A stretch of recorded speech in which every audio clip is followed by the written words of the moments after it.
A quick glance at the sales figures will tell you two things. We Aussies love city cars and SUVs, so it only makes sense to combine the two. Meet the latest developments in the automotive world. Although car makers have been gradually making SUVs smaller and smaller over the years, we're testing 5 of the latest that fit into this new baby SUV class.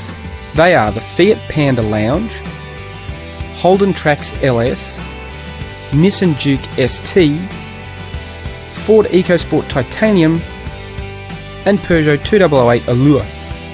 They are an eclectic lot in both size and style, ranging from the tiny Panda to the sizable Trax and the sporty Juke. But which one best fits the brief as a small but practical SUV? The Trax is the biggest of these 5 cars, and it's actually only about 30 centimetres shorter than its bigger brother, the Captiva 5, which is good and bad. On the plus side, it's the most spacious of these 5 here, with good rear seat room, which makes it a genuine family alternative. But the downside is, it doesn't feel quite as agile in the urban jungle. Definitely parking and in tight traffic, you notice its size. The interior is a bit of a letdown. It's dominated by hard grey plastic that just looks a bit flat and, quite frankly, a little bit cheap. You do get a sense though that the Holden engineers have worked hard to make the Trax a fun car to drive, and for the most part they've succeeded. The only letdown though is the ride can get a little lumpy at times. Now where the Trax excels is on the value front. There's a generous helping of standard equipment including a reversing camera, rear parking sensors, it's the only car here with both of those items, and Holden's clever MyLink infotainment system. And at $25,690, it's cheaper than both the Ford and the Peugeot. What the 2008 does really well is make use of what space is available.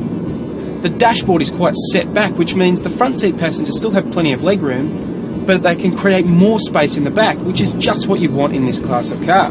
It's quite a polished car inside. The dashboard itself looks thoroughly modern. In fact, the whole 2008 presents quite sophisticated for this class. The 1.6 litre engine offers up good performance, but it is unfortunately let down by an outdated 4-speed automatic which blights the driving experience. The EcoSport fits somewhere in the middle of these 5 cars, not as small as the Panda, but not as spacious as the Trax. The net result is a back seat that is adequate without being spacious. There's decent headroom, but the legroom's only average. The interior is unmistakably Ford. It looks like a Fiesta, which isn't surprising given where this car fits in the Ford range.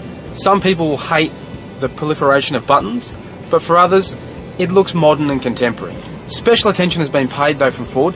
Although there's a lot of hard plastics, they've made sure the pieces of the car you touch, particularly down here on where you rest your elbow and the steering wheel, are made of softer, nicer materials. There's attention to detail that pays off. The biggest letdown for the EcoSport is undoubtedly the engine. The 1.5 litre 4-cylinder has to work very hard to get the little SUV moving at times. Even a slick 6-speed auto can't overcome the engine's deficiencies of power and torque. The Panda is unquestionably the most city car-like of this quintet. That means it's nice and small and great to get around town, particularly in car parks and tight spaces. But that also means it's the tightest on space inside. The engine is a 2-cylinder unit, which, given the size of the car, it does a pretty good job of pulling it along. But it makes a little rumble that you'll either love or hate. Another love or hate proposition is the gearbox.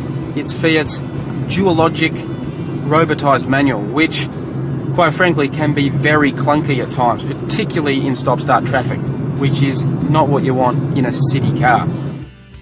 And while it may be small in size, the Panda is also small in price, undercutting its nearest rival by almost $2,000. And it's also the most frugal on paper, which should help your wallet. But Fiat is the only brand here not to offer fixed price servicing, which is a disappointment. Nissan actually sees the Juke as its answer to the Toyota 86, a sporty, funky car to appeal to a younger buyer. And in some ways I can see their point. The Juke is a sporty little thing. The ride is on the firm side, but it's quite a fun car to drive. The steering's quite responsive and it handles quite well in the bends. But it also means it's quite agile in town, which makes getting in and out of traffic quite easy and around the parking lot. Unfortunately, it doesn't have a reversing camera and rear visibility is pretty tight. It's also the only one of these 5 with a CVT. which means it can get pretty noisy under acceleration. The lack of standard equipment and the cramped back seat, as well as high servicing costs, count against the Duke.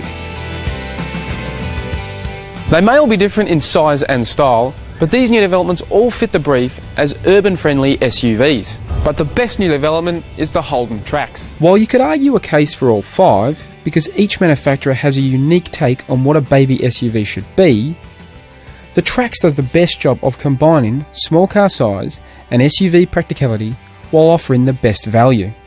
And that makes it a worthy winner.